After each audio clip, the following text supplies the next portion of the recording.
The alarm started as a soft beep. Then it became louder. Then it became a screaming wail that made Senior Monitor Vexala jump from her chair. She had been watching the sensor screens for 12 hours straight. Nothing ever happened at Sentinel-7. The monitoring station floated at the edge of explored space where the Caltheron Empire's territory ended and the empty void began. For 20 years, Vexala had sat in this chair, watching dots on screens that represented asteroids, comets, and the occasional piece of space debris. Nothing interesting. Nothing dangerous. Nothing unknown. Until now. Her six-fingered hands moved across the control panel, trying to silence the alarm. The screen in front of her showed something that should not exist. A contact, a vessel, moving faster than anything she had ever seen. "Computer, run diagnostic," she said, her voice steady despite the fear creeping up her spine. The computer's calm voice responded, "All systems functioning normally." No errors detected. Vexala's throat went dry. She ran the scan again. The contact was still there, still moving, still impossible. She checked the speed reading 3 times. The vessel was traveling at 0.97 light speed. Nothing in the known galaxy could move that fast. The Empire's fastest military ships could barely reach 0.4 light speed. And that was with experimental engines that tended to explode. But speed was not the strangest part. The contact had no signature. Every vessel in the galaxy left traces. Energy emissions from engines, heat from life support systems, electromagnetic signals from navigation equipment. Every spacefaring civilization in the Empire's database had a unique fingerprint that sensors could detect and identify. This vessel had nothing. No energy type matched the Imperial databases. No heat signature matched any known propulsion system. No signals on any frequency they monitored. It was like the ship was made of ghost matter, barely existing in normal space. Vexala opened the communication channel. Sentinel-7 to unknown vessel. "You are entering Caltheron Empire space. Identify yourself immediately." Silence. She tried again, broadcasting on all frequencies. "Unknown vessel, this is Sentinel-7 monitoring station. Please respond and transmit your identification codes." Still nothing. Her hands trembled as she reached for the emergency communication button. She had never used it before. In 20 years, there had never been an emergency worth reporting to Imperial Command. "This is Sentinel-7, she said when the channel opened. "I need to speak with someone in Fleet Command immediately."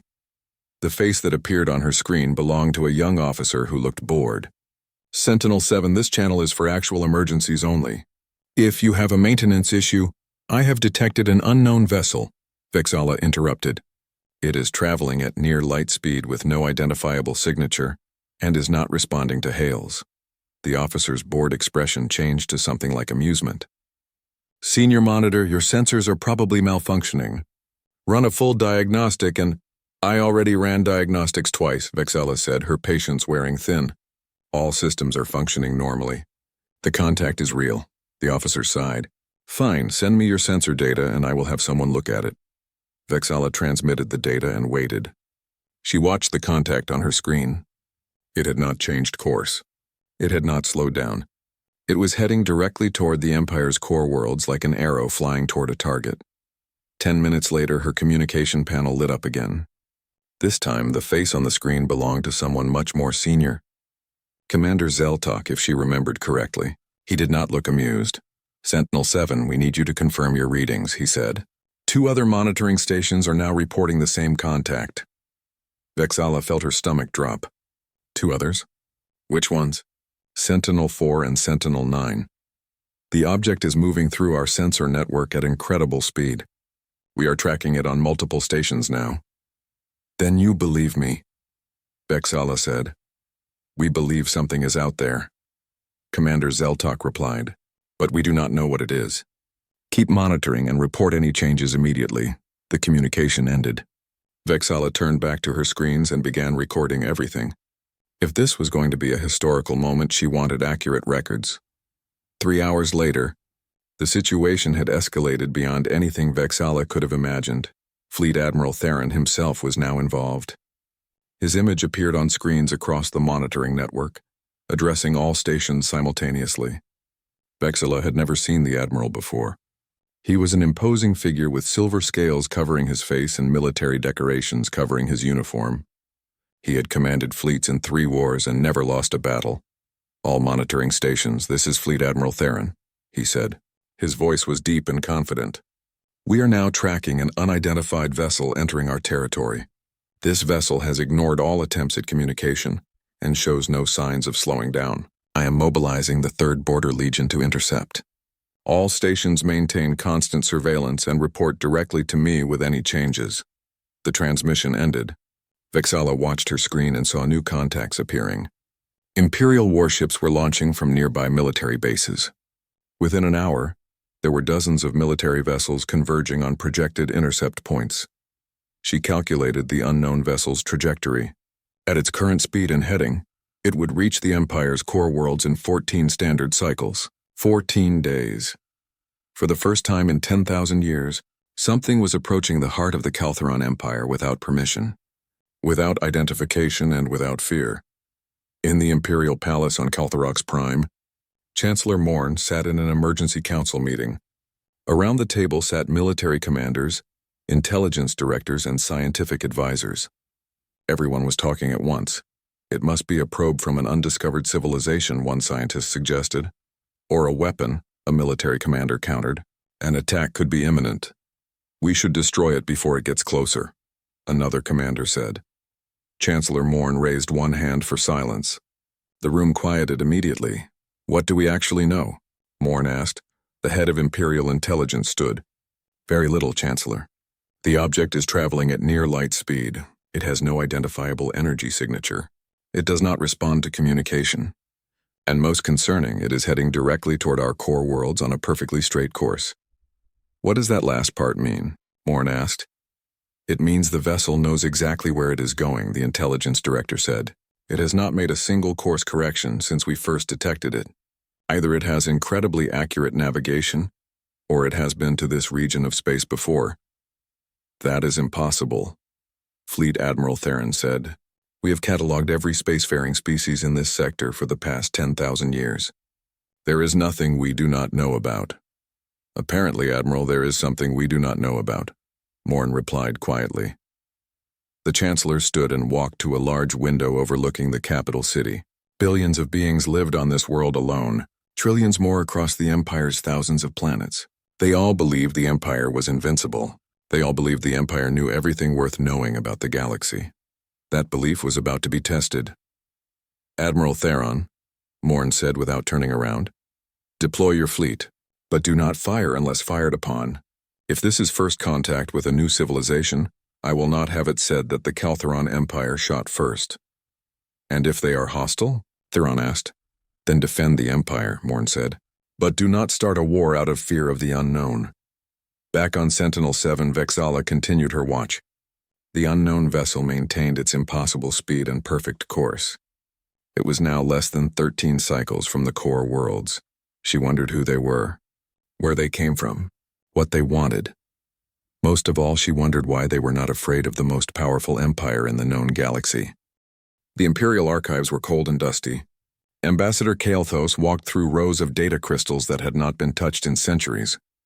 Most of them contained information about first contact protocols from thousands of years ago, back when the Empire was still discovering new civilizations instead of ruling them all. Kael'thos had been an ambassador for 40 years. In that time, he had negotiated trade agreements, settled border disputes, and welcomed 3 newly spacefaring species into the Empire's fold. But he had never conducted actual first contact with a completely unknown civilization. Nobody had, not for millennia. Found something, called Dr. Silren from across the archive room. The xenoarchaeologist was younger than Kael'thos, but had a reputation for finding answers in forgotten places. Kael'thos walked over to where Silren stood, holding an ancient data crystal up to the light. "What is it?" "First contact protocols from 9,000 years ago," Silren said. "Back when we still met new species regularly. There are procedures here for everything. Translation matrices, diplomatic approach patterns, gift exchange customs, even instructions for what to do if they are more advanced than us." "And are they useful now?" Kael'thos asked. Silren set the crystal down carefully. "Maybe, but there is something else here. Something strange."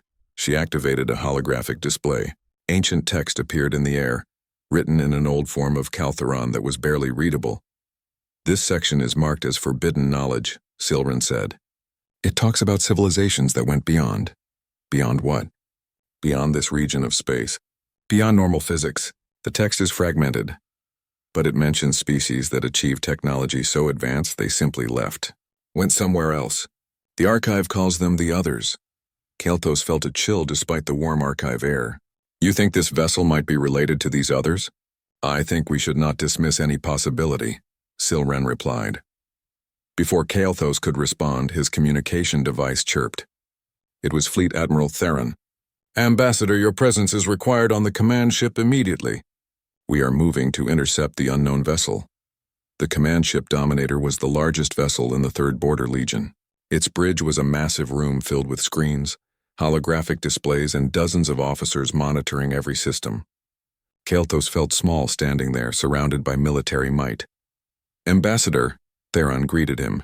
We are approaching the unknown vessel's projected path. We will attempt to intercept in 6 hours. What do you expect to happen? Kael'thas asked. I expect them to stop when they see my fleet, Theron said confidently. We have 847 warships deployed in a blockade formation. No sane commander would try to pass through that. And if they are not sane? Kael'thas asked quietly. Theron did not answer.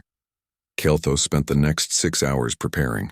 He had a team of linguists ready with translation matrices that could handle 10,000 languages. He had cultural advisors who had studied every known civilization's customs. He had diplomatic gifts prepared, ranging from simple symbols of peace to valuable resources. He was ready for any kind of first contact scenario, except perhaps for being completely ignored. Contact in 30 seconds, an officer announced. The main screen showed the empty void of space ahead. Kael'thas held his breath. Around the Dominator, hundreds of warships waited in formation, their weapons powered but not aimed. A show of strength but not aggression. Contact in 10 seconds. Kael'thas saw it before the sensors announced it. A flash of light that resolved into a shape. The unknown vessel dropped out of faster-than-light travel and coasted through space at a mere fraction of light speed. For the first time, they could see it clearly.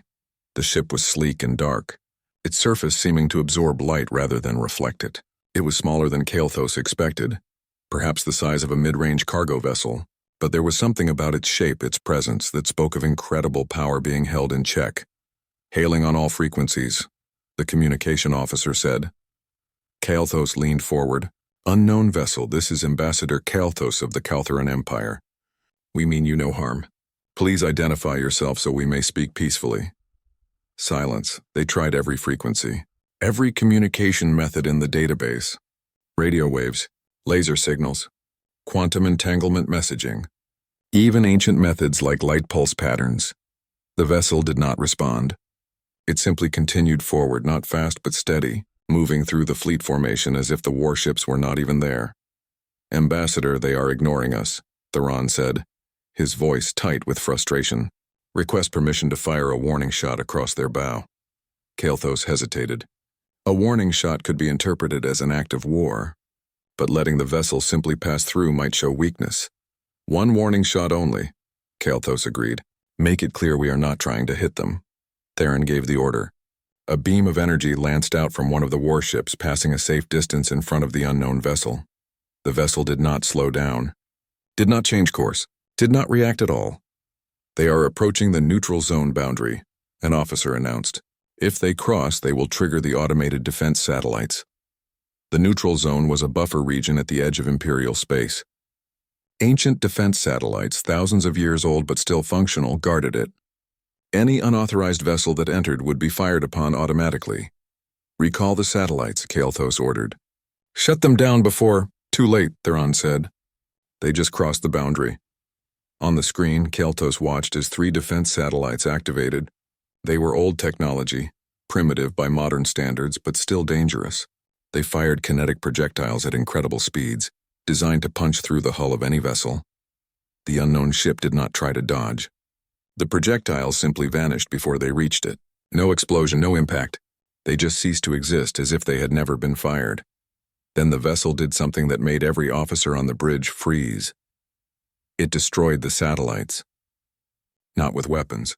There were no energy beams, no missiles, nothing visible at all. The satellites simply came apart, their pieces drifting in space like someone had gently disassembled them. How did they do that? Theron whispered. Nobody had an answer. The vessel continued forward. It still had not changed course even slightly. Kelthos pulled up the navigation data and felt his blood run cold.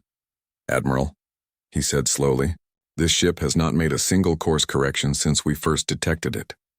"What does that mean?" Theron asked. "It means they know exactly where they are going," Kelthos replied. "They have been here before, or they have incredibly detailed maps of our space. Either way, this is not random exploration." Dr. Silrin's voice came through on the communication channel. She had been monitoring from the science vessel. "Ambassador, I am reading the energy output from that vessel. It is orders of magnitude beyond anything in our technology. Whatever power source they are using, it is more advanced than our most experimental reactors by at least several hundred years." "Could you calculate where they are heading?" Kelthos asked. There was a pause while Silrin worked. Then her voice came back, quieter now. "Based on their current trajectory, they are heading for the outer mining colonies, specifically Colony 793. "Why would they want to go there?" Theron demanded. "There is nothing at that colony except mining operations and worker housing." "I do not know," Silrin admitted. "But they clearly have a specific destination in mind." Kelthos made a decision. "Admiral, have your fleet follow at a safe distance. Do not engage unless they show hostile intent. I want to see what they do when they reach the colony." "And if they attack the colony?" Theron asked. "Then you have my permission to defend it," Kelthos said. "But I do not think they came all this way just to attack a mining colony." "Then what do you think they want?" Theron asked. Kelthos watched the dark vessel on the screen, moving through space with purpose and confidence. "I think they want something very specific. And I think we are about to find out what." The unknown vessel continued toward Colony 793. Behind it, 847 warships followed like a school of fish trailing a shark. The fleet was supposed to be intimidating. Instead, they looked small and uncertain. In the Imperial Palace, Chancellor Morn received constant updates. Each report was more worrying than the last. The vessel could not be communicated with. It could not be stopped. It was heading toward an Imperial colony with clear purpose. And most worrying of all, it had technology that made the Empire's military might look like primitive weapons from a forgotten age. Morn stood at the window again, looking out at the capital city. Somewhere out in space, something was approaching that the Empire did not understand and could not control. For the first time in 10,000 years, the Kaltheran Empire was not the most powerful force in the room. The thought terrified Morn more than any war ever had. Colony 793 was not a beautiful place. It orbited a dead star, pulling minerals from asteroids that had once been planets. 20,000 workers lived there, most of them from the lower castes of the Empire. They worked long shifts in the mines, processing ore that would be sent to the core worlds to build ships and stations. Governor Ralseth received the emergency transmission with disbelief. An unknown vessel was approaching his colony. The entire 3rd Border Legion was following it. Fleet Admiral Theron himself was requesting that the colony prepare for possible evacuation. "This must be a drill," Ralseth said to his aide. "Nobody attacks mining colonies. There is nothing here worth attacking." "The Admiral seemed quite serious, Governor," the aide replied nervously. Ralseth looked out the window of his office at the ugly industrial landscape below. "Fine, send out an alert. Tell people to stay calm but be ready to move to emergency shelters if needed." 2 hours later, the unknown vessel arrived. It came out of faster-than-light travel and stopped, just stopped, hovering in space above the colony like it was examining something. The 847 warships of the 3rd Border Legion spread out around it, weapons powered and ready. On the bridge of the Dominator, Admiral Theron watched the vessel with growing frustration. "It has been sitting there for 10 minutes, he said. "Not moving, not communicating, just sitting." Ambassador Kelthos was equally puzzled. "Maybe they are scanning the colony." "Scanning for what?" Theron demanded. Before anyone could answer, the communication systems across every ship in the fleet suddenly activated. Not with a voice transmission, with data, pure data, flooding into their systems faster than the computers could process. "What is happening?" Theron shouted over the alarms. "They are transmitting something," the communication officer said, hands flying over controls. "It is overwhelming our systems." Wait, the computers are translating it automatically. Translating from what language? Kael'thas asked. I do not know, the officer admitted. The translation matrices are not recognizing the base language, but they are still producing output. It is like the transmission is telling our computers how to understand it. A moment later, text appeared on every screen throughout the fleet. Simple text in perfect Kaltheron language. We are human. We are here for our people. The bridge went silent. Human, Theron said slowly. That designation is not in our database of known species. Search the colony records, Kael'thas ordered. See if there are any workers registered under that species name or anything similar. It took 15 minutes to search the records. When the results came back, Dr. Silren was the one who made the connection. Ambassador, you need to see this, she transmitted from the science vessel. I cross-referenced the colony worker database with historical records. There is a species registered as human in the old databases. The spelling is slightly different, but the pronunciation is almost identical. What do we know about them? Kael'thas asked. Very little, Silren said. The records go back 400 years. It seems a damaged colony ship entered our space. The ship was failing, life support critical, and they requested assistance. We provided it, so we helped them, Theron said. Then why are they acting hostile now? Let me read you the full record, Silren continued. Her voice was tight. The damaged ship contained approximately 3,000 individuals.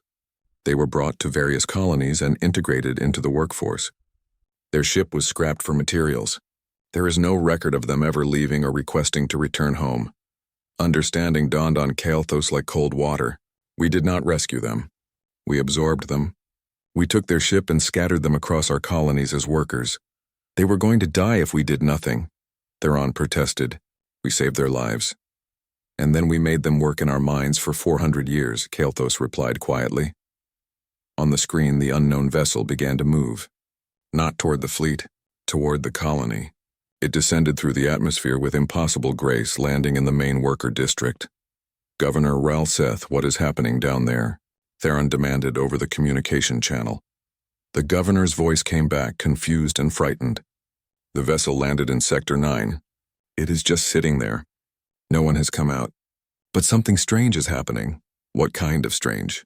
Kael'thas asked. Workers are moving toward it, Ralseth said. Hundreds of them.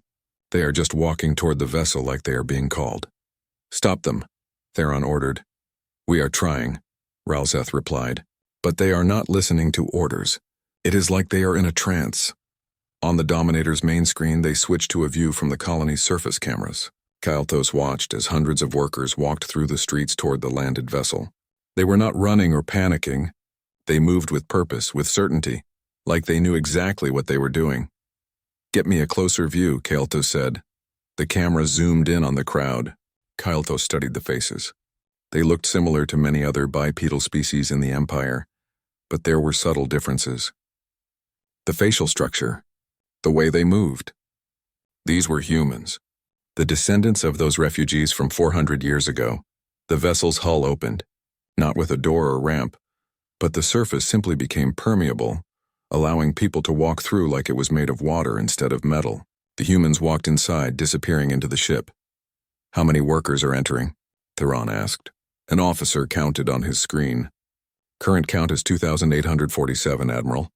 Dr. Silren's voice came through again. That is a very specific number. Let me check something. There was a pause. Then Silren spoke again, and her voice was filled with awe and fear. Admiral, Ambassador, I just cross-referenced the colony's genetic database. There are exactly 2,847 individuals in this colony, with genetic markers matching the original human refugees. Not approximately, exactly.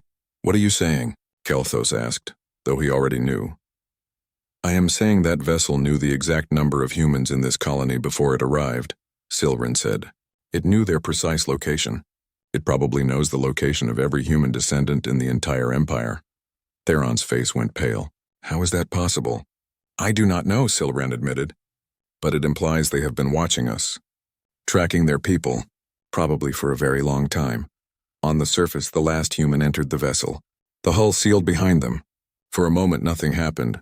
Then the vessel lifted off. It rose through the atmosphere and stopped in space, directly in front of the fleet formation. The communication systems activated again. Another data transmission faster than before. This time it included more than words. It included images, names, faces, locations. They are sending us a list, the communication officer said, his voice shaking. 74 locations across the Empire. Each location is marked with numbers.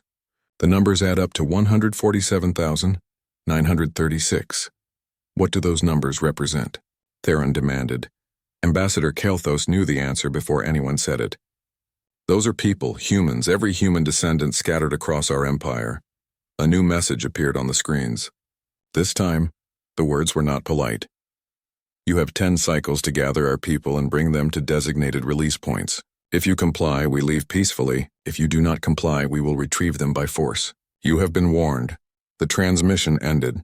The human vessel accelerated and vanished, returning to faster-than-light travel. It was gone in seconds, leaving only the stunned fleet behind. They are giving us an ultimatum, Theron said. His voice was hard, angry. They are ordering the Kaltheran Empire to obey them. They are asking for their people back, Kael'thas corrected. People we took from them. We saved them from certain death, Theron insisted.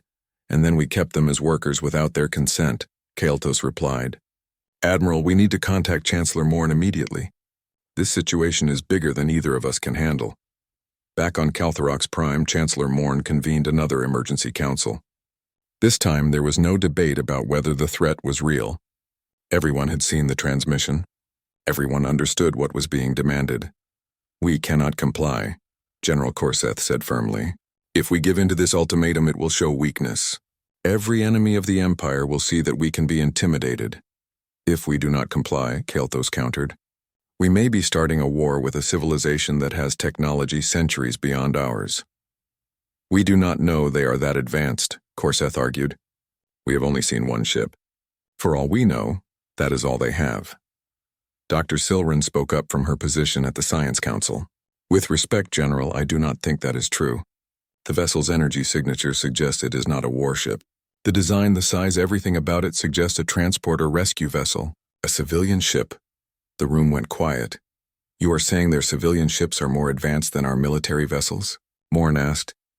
I am saying this ship came alone confidently to retrieve their people from the heart of a galactic empire. Silren replied. That suggests either incredible arrogance or absolute certainty that they are safe. Given what we have seen of their technology, I believe it is the latter. We need more information, Morn decided. General Korseth, begin mobilizing additional fleets. The first 3 days were chaos. Across the Empire, planetary governors received orders to identify and gather any workers with human ancestry. The orders came with little explanation, which caused confusion and panic. On industrial worlds, human descendants were pulled from their jobs. On agricultural colonies, they were separated from other workers. Some went willingly, curious about what was happening. Others resisted, afraid they were being punished for something they did not understand. Governor Ralseth of Colony 793 sent daily reports to Imperial Command. After the human vessel took the workers, the colony's productivity had dropped by 15%. Other governors reported similar problems. The humans and their descendants had been integrated so deeply into the Empire's economy that removing them caused disruptions everywhere. We cannot simply give up 147,000 workers, Economic Minister Tolvex argued in a council meeting.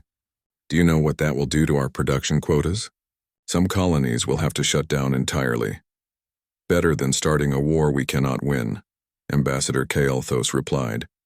We do not know we cannot win, General Korseth insisted. He stood at a holographic display showing fleet positions. I have mobilized the First Fleet to join the 3rd Border Legion. That gives us over 2,000 warships. Whatever technology these humans have, they cannot stand against that kind of firepower. Chancellor Morn rubbed his temples, feeling a headache building. And if they can? Then we die defending the Empire's honor, Korseth said simply. Dr. Silren had barely slept in 3 days. She spent every waking moment in the archives, searching for any information about humanity.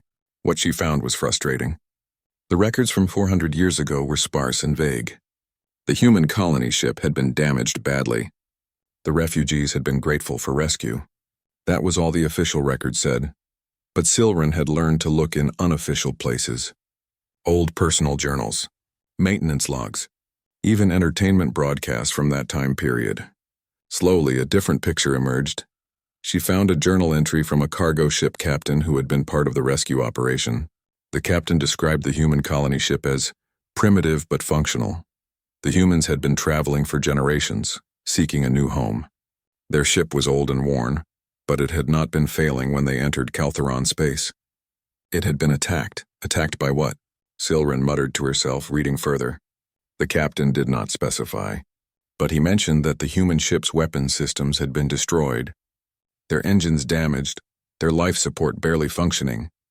Another entry, this one from a medical officer who had examined the refugees. They are remarkably adaptable, strong for their size. They seem to have an unusual resistance to various environmental stresses. One of them told me their species originated on a high-gravity world, which would explain their physical resilience. Silren kept searching. She found census records showing where the humans had been sent. Mining colonies, mostly. A few agricultural worlds. Places that needed manual labor. Over 400 years, they had integrated into the Empire's lower castes. They had families, children, grandchildren.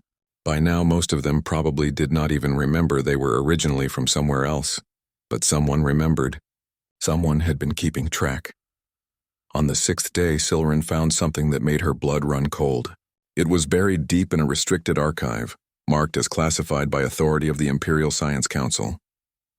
The file was labeled Precursor Species Database, restricted access only.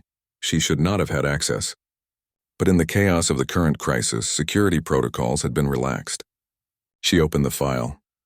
Inside were references to dozens of species that had once lived in this region of space. Not recently. Tens of thousands of years ago. The database called them precursor species.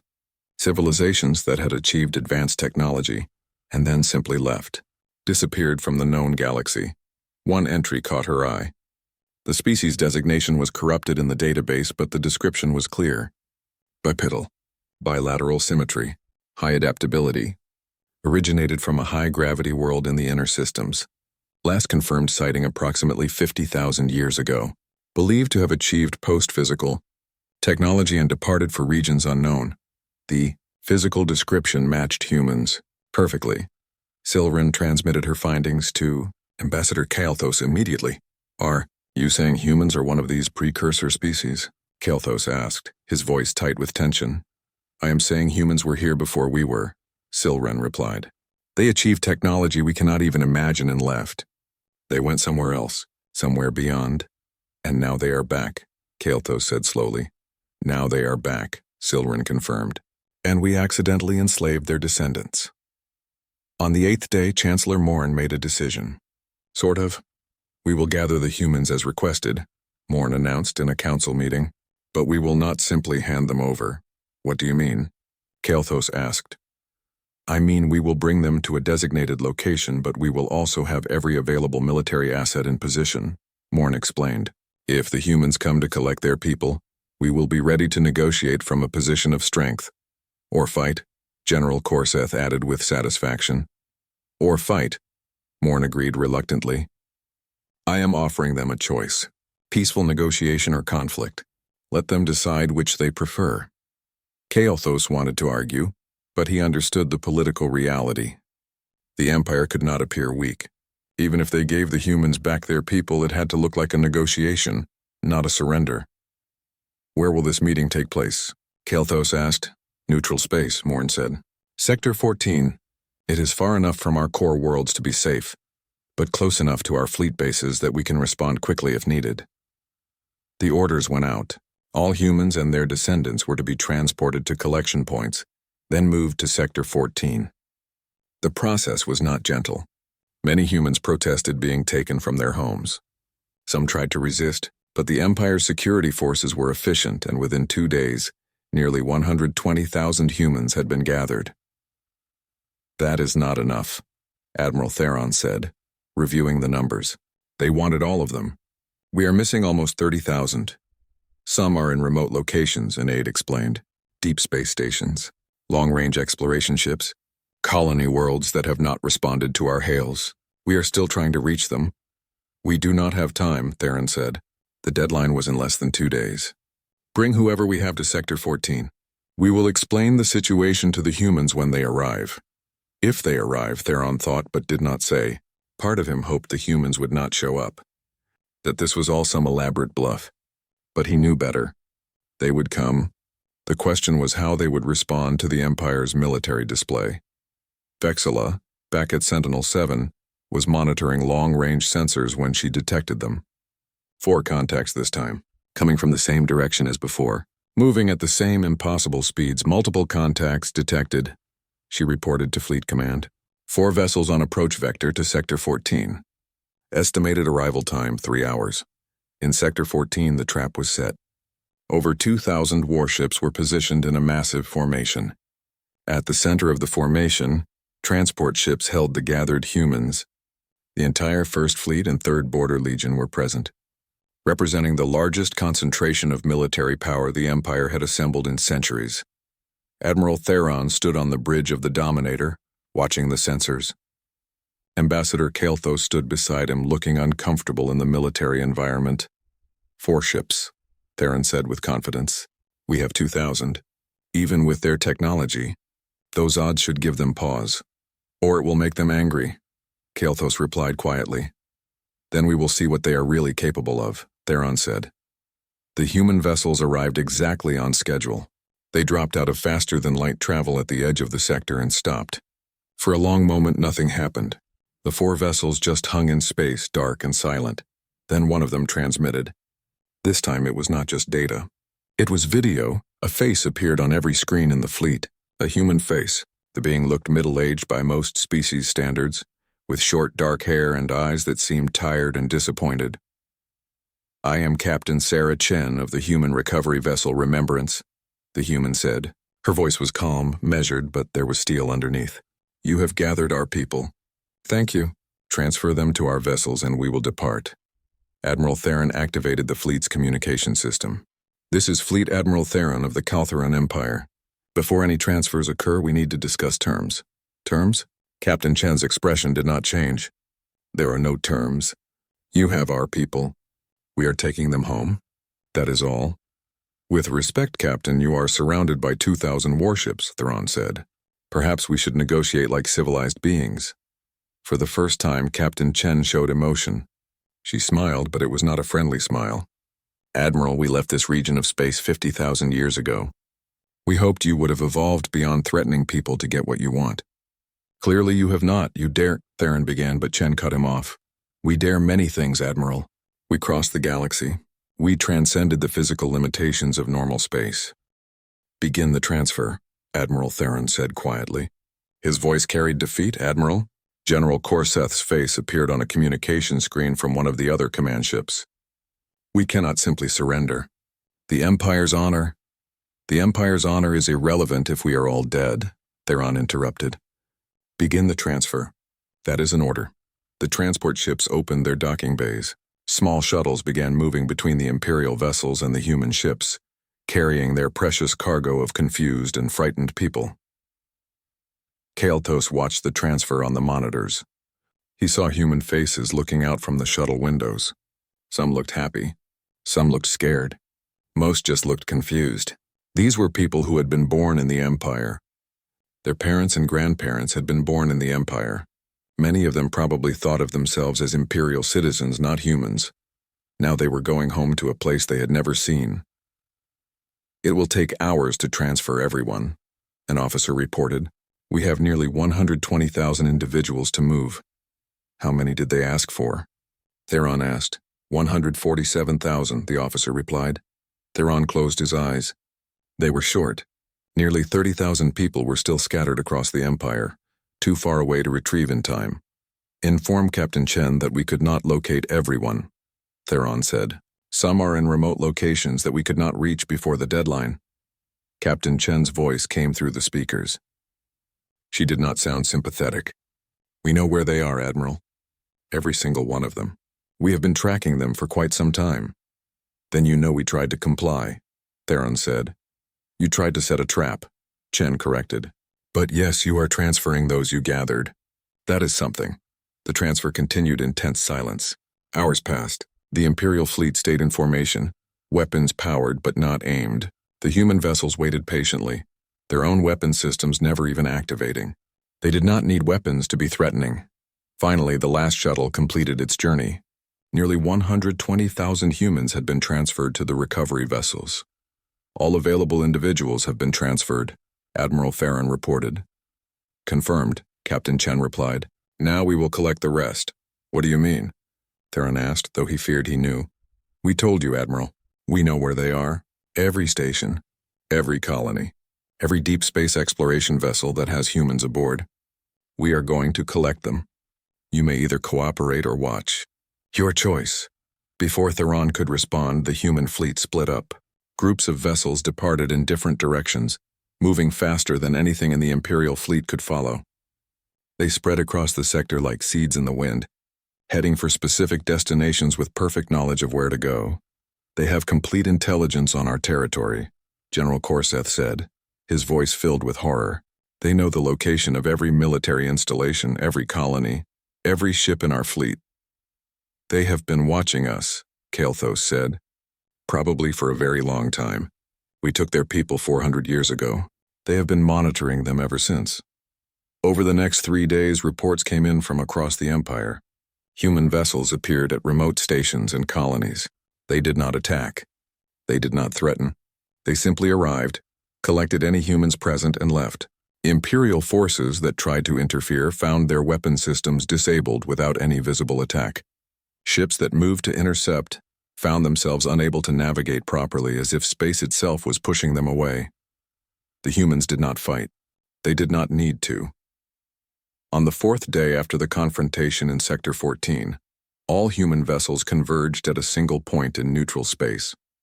Admiral Theron, following orders from Chancellor Morn, took the Dominator to that location with a small escort fleet. This time, Captain Chen agreed to a face-to-face meeting. The meeting took place on a neutral shuttle halfway between the fleets. Admiral Theron, Ambassador Kael'thas, and Dr. Silren represented the Empire. Captain Chen came alone. She looked different in person, smaller than Theron expected. Humans were not an impressive species physically, but there was something in her eyes that made Theron want to look away. Authority, power, the confidence of someone who knew exactly what they were capable of. Thank you for meeting with us, Kael'thas began, trying to be diplomatic. I am here as a courtesy, Chen replied, sitting down across from them. You seem like you want to understand what happened. I can give you that much before we leave. We want to avoid future conflicts, Kael'thas said. We did not know who you were. We did not know your people were here. You did not know because you did not ask, Chen said flatly. When you found that refugee ship 400 years ago, did anyone think to find out where they came from? Did anyone consider that maybe they had a home to return to? Silence. We thought the ship was alone, Theron said. A lost colony vessel with no home. That vessel was exploring this region, Chen explained. We sent dozens of them out thousands of years ago before we left. They were generational ships meant to travel for centuries, documenting this part of the galaxy. That particular ship ran into some kind of spatial anomaly that damaged their engines. They limped into your space asking for help. And we helped them, Theron insisted. You helped them and then kept them, Chen repeated. Admiral, let me tell you something about humans. We do not forget our people, ever. When that ship failed to report back, we sent others to investigate. By the time they arrived, your empire had already scattered the survivors across dozens of worlds. We have been watching them ever since. Watching you. Dr. Silren spoke up. The archives call your species precursor. They say you left this region 50,000 years ago. Chen nodded. That is correct. This area of space was our original home. We evolved here, built our first civilization here, but we outgrew it. We discovered technologies that allowed us to go further, to do more. So we left, seeking new frontiers. Why come back? Silren asked. Because it is still home, Chen said simply. We left, but we never forgot where we came from. We maintain long-range monitoring systems. We protect this region even though no one here knows it. When we detected that one of our exploration vessels had been absorbed into your empire, we came to get them back. You could have contacted us, Kael'thas said, asked for their return peacefully. Would you have given them back? Chen asked, or would you have made excuses? Claimed they were integrated, that they wanted to stay? That they were too valuable to your economy to release? No one answered because they all knew she was right. Chen stood. This meeting is over. We have all our people now. We are leaving. But I want to give you some information before we go. She placed a data crystal on the table. This contains coordinates. Safe routes through this sector. Dangerous areas you should avoid. Warnings about spatial anomalies. Think of it as a gift from a more advanced civilization to a younger one. Why would you help us after what we did? Theron asked. Because we remember being where you are now, Chen replied. Young, ambitious, thinking we were the pinnacle of civilization. We made mistakes too. We learned from them. Maybe you will too. She moved toward the door, then paused. One more thing. This region of space is under human protection. We have monitoring stations throughout the sector. Automated defense systems. If you expand into areas we have marked as dangerous, you will encounter them. Follow the guidelines in that data crystal and you will be fine. Ignore them and you will have problems. Are you threatening us? Theron asked. I am informing you, Chen corrected. The galaxy is bigger than you imagine, Admiral. More complex, more dangerous. You have been living in a small, safe pocket of space, thinking you are the dominant power. You are not. You never were. But you can be safe if you are smart. She left the shuttle. Through the window, they watched her return to her vessel. Minutes later, the entire human fleet vanished. Not gradually, not in sequence. All at once, they simply ceased to exist in normal space, leaving only faint energy readings that quickly faded to nothing. Back on Kaltherox Prime, Chancellor Morn addressed the Imperial Council. News of what had happened had spread quickly. Some council members demanded revenge. Others called for increased military spending. A few suggested trying to acquire human technology. Morn listened to them all, then raised a hand for silence. For 10,000 years, we believed we were the greatest civilization in the galaxy, Morn said. We were wrong. That illusion died in the last week. Now we have a choice. We can rage against that reality or we can learn from it. You are suggesting we accept this humiliation? General Corseth demanded. I am suggesting we accept the truth, Morn replied. The humans could have destroyed our fleets. They could have taken their people by force from the beginning. Instead, they gave us chances to do the right thing. They could have left us with nothing. Instead, they gave us navigation data and warnings about dangers we did not even know existed. They showed mercy, Ambassador Kalthos said quietly. They showed us what we could be, Morn corrected. Advanced, powerful, but still capable of kindness. Still capable of giving younger civilizations chances to improve. So what do we do now? Economic Minister Tolvex asked. We reform, Morn said. We examine every species in our empire. We look for others we have mistreated.